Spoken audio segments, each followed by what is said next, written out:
Her name was Ilsa, and she was once like anyone else in the village.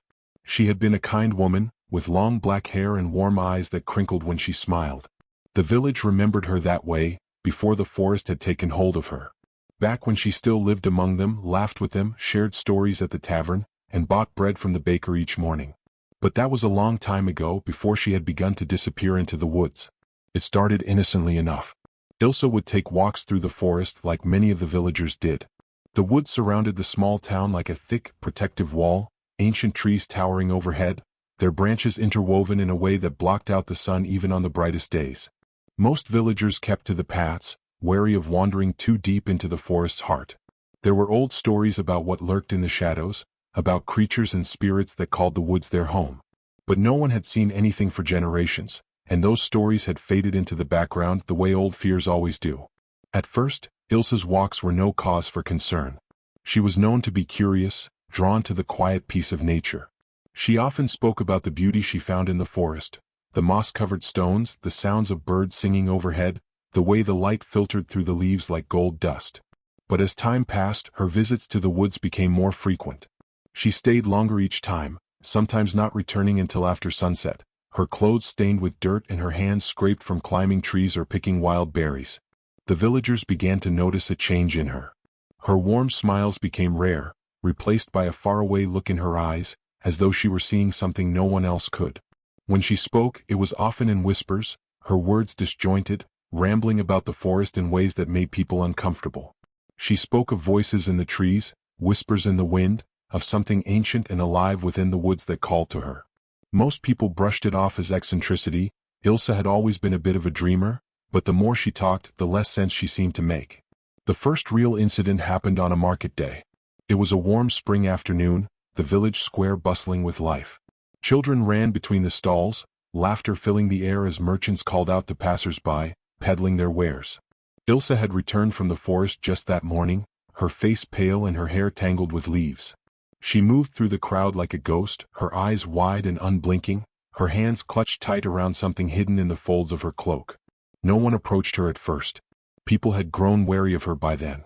There was something about the way she moved, so slow, so deliberate, that made the hair on the back of your neck stand on end. But it wasn't until she bumped into the blacksmith's wife that things took a turn for the worse. The woman, not knowing who it was, had politely asked Ilsa to watch where she was going. It was nothing, really, just a brief exchange, the kind that happens 100 times a day in any village. But Ilsa reacted violently. Her face twisted into a snarl, her eyes dark and furious. Without warning, she lashed out, striking the blacksmith's wife hard across the face. The square fell silent. The blacksmith's wife, stunned, staggered back, her hand flying to her cheek, which was already beginning to swell. A few villagers rushed forward to intervene, but Ilsa was quicker. She turned on them, her fists flying, her strength unnaturally fierce for someone of her slight build. She knocked down a man twice her size, her nails raking across his face, drawing blood. When they finally managed to subdue her, it took 4 grown men to hold her down. She thrashed and screamed, her voice guttural and animalistic, her eyes wide with madness.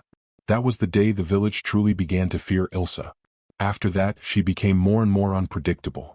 Her trips to the forest grew longer, and each time she returned, it was as if less of her was human.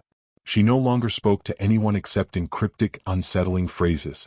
She would stand in the middle of the square, staring at people as they passed, her lips moving silently, her eyes dark and hollow. Children were warned to stay away from her, and even the adults crossed to the other side of the street when they saw her coming. The village elders discussed what to do. There were whispers of locking her up, of sending her away to a place where she could do no harm. But no one was brave enough to confront her directly. Ilsa, the woman who had once been part of their community, had become something else entirely, something wild, dangerous, and unknowable. The last time anyone saw her before she disappeared, it was a cold autumn evening. The sky was overcast and a light drizzle had begun to fall. Ilsa had been gone for several days, her absence a relief to the villagers, who had grown used to her unsettling presence. But that evening she emerged from the forest, her clothes soaked, her hair matted with mud and leaves. She stood at the edge of the village, just beyond the tree line, watching the village with an intensity that made the few who saw her shudder. No one approached her. They simply watched from a distance as she stood there, her body still, her eyes gleaming with something feral. And then, as suddenly as she had appeared, she turned and walked back into the forest, disappearing into the shadows. That was the last time anyone saw Ilsa. Days passed, then weeks, and she never returned. At first, the villagers waited, expecting her to come back like she always did, angry and wild-eyed. But as the weeks stretched into months, they began to believe that she was truly gone. Some said the forest had finally claimed her, that whatever dark force had drawn her in had finally consumed her. Others whispered that she had wandered too deep into the woods, lost forever in the maze of ancient trees. The village breathed a collective sigh of relief.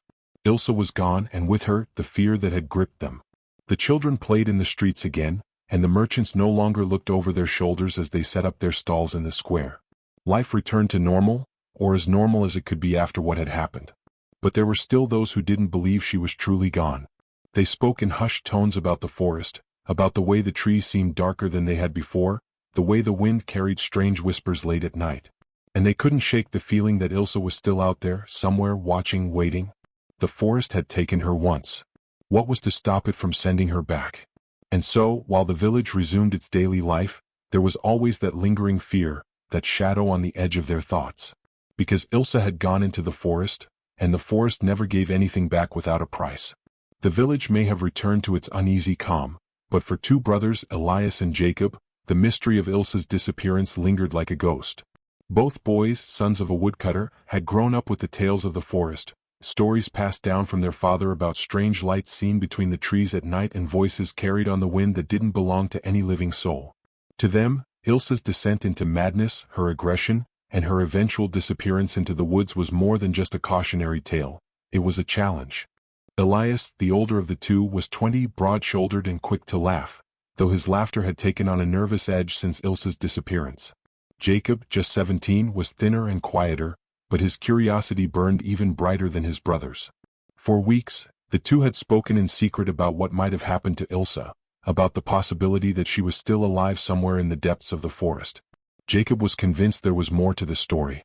Elias was reluctant, but he couldn't shake the nagging feeling that there was something they weren't being told, something lurking in the woods. One night, after much whispering and plotting, the brothers decided they would find out the truth for themselves. It was a decision they would both come to regret. The day was overcast when they set out, the sky heavy with the threat of rain. Elias brought their father's old rifle, slung over his shoulder, just in case, he said with a forced grin, trying to ease the tension that neither of them could shake. Jacob, carrying a small knife and a satchel filled with provisions, was less concerned with weapons than with the thrill of the unknown. As they walked deeper into the forest, their footsteps muted by the thick carpet of leaves, the world around them seemed to grow quieter, the birdsong fading into an eerie silence. It didn't take long before they realized just how vast and unfamiliar the forest was. Though they had played at its edges as children, there was something different about venturing into its depths as grown men. The trees were taller here, their branches so thick and tangled that they blotted out the sky, leaving the ground in perpetual twilight. The air felt thick and oppressive, like they were walking into the mouth of some ancient creature.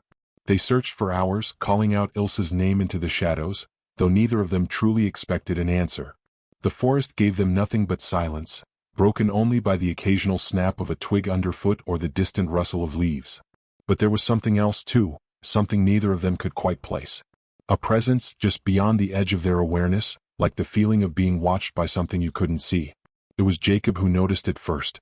"Elias," he whispered, his voice barely audible, "do you feel that?" Elias stopped walking, glancing around. "Feel what?" "Like, someone's here." Elias chuckled nervously, trying to shake off the creeping unease. "It's just the woods, Jacob. Your imagination's running wild." But Jacob's face was pale, his eyes wide as he stared into the trees. "No. Someone's here." Before Elias could respond, there was a rustle in the bushes ahead of them. Both brothers froze, their hearts pounding in their chests. For a moment they thought it might be an animal, perhaps a deer or a wild boar, but then they saw her. Ilsa. She stepped out from between the trees, her once beautiful black hair now a tangled mess, her clothes torn and filthy, her skin streaked with mud. But it was her eyes that made both brothers stop cold. They were wild, feral, gleaming with an unnatural light.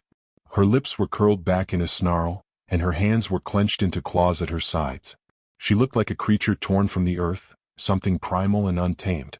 "Jacob," Elias whispered, slowly reaching for the rifle strapped to his back. "Stay behind me." Jacob, too terrified to move, only nodded, his wide eyes locked on the figure before them. Ilsa didn't speak. She didn't need to. The way she moved, her head tilting unnaturally, her body swaying like a predator stalking its prey, was enough to tell them all they needed to know. She wasn't the Ilsa they had known. She was something else now, something that had come from the forest, something twisted and consumed by whatever darkness lay in those ancient woods. Elias's hands shook as he unstrapped the rifle and brought it up to his shoulder, his heart racing. He had never fired it at a person before, and certainly not someone he had once known. But as he aimed the gun at Ilsa, his hands trembling, she moved faster than he could have ever expected. With a speed that defied all reason, Ilsa lunged at him, her arms outstretched. Elias barely had time to react, his finger just brushing the trigger when she struck. Her hand came down on the rifle like a hammer, sending a shockwave of pain through Elias's body. The blow was so powerful it knocked the gun from his hands, the rifle clattering to the ground as Ilsa's strength sent Elias sprawling backward. The world spun as he hit the ground hard, his head smacking against a jagged rock hidden beneath the leaves. For a moment, everything went black. Jacob screamed his brother's name, his voice high and panicked, but Elias couldn't hear him. He was unconscious, his body limp on the forest floor. Jacob, trembling, reached for the knife in his satchel, but his hands were shaking too badly to grip it. Ilsa turned her gaze to him now, her lips pulling back in a grotesque smile. Her eyes gleamed with something far darker than hatred, something ancient and hungry. She stalked toward him, slow and deliberate, like a wolf closing in on its prey. Jacob stumbled backward, tripping over roots and fallen branches, his breath coming in short, panicked gasps. He couldn't run. His legs wouldn't move. All he could do was watch as Ilsa came closer and closer, her breath hot and ragged, her eyes locked onto his. Jacob's world shrank to those eyes, those terrible, glowing eyes. He could feel his heart pounding in his throat, his body frozen in place, as though some unseen force held him there, forcing him to watch as she approached. But just as Ilsa reached him, something strange happened. She stopped. Her head jerked upward, her eyes suddenly flicking to the trees behind Jacob, as if she had heard something he couldn't. For a moment she stood there, frozen, her body tense and quivering. Then, without another sound, she turned and vanished into the woods, disappearing as quickly and silently as she had appeared. Jacob didn't move for several minutes. His breath came in shallow gasps, his body trembling uncontrollably. When he finally found the strength to turn, he saw Elias lying unconscious on the ground, blood seeping from a wound on his forehead. Shaking, Jacob crawled to his brother's side, his hands trembling as he checked for a pulse. Elias was alive, barely, but the blow had knocked him out cold. Jacob's mind raced. He had no idea what to do, no idea how to get his brother to safety. All he knew was that Ilsa, or whatever she had become, was still out there watching, waiting for them to make the next move. And Jacob feared that the next time, they wouldn't be so lucky.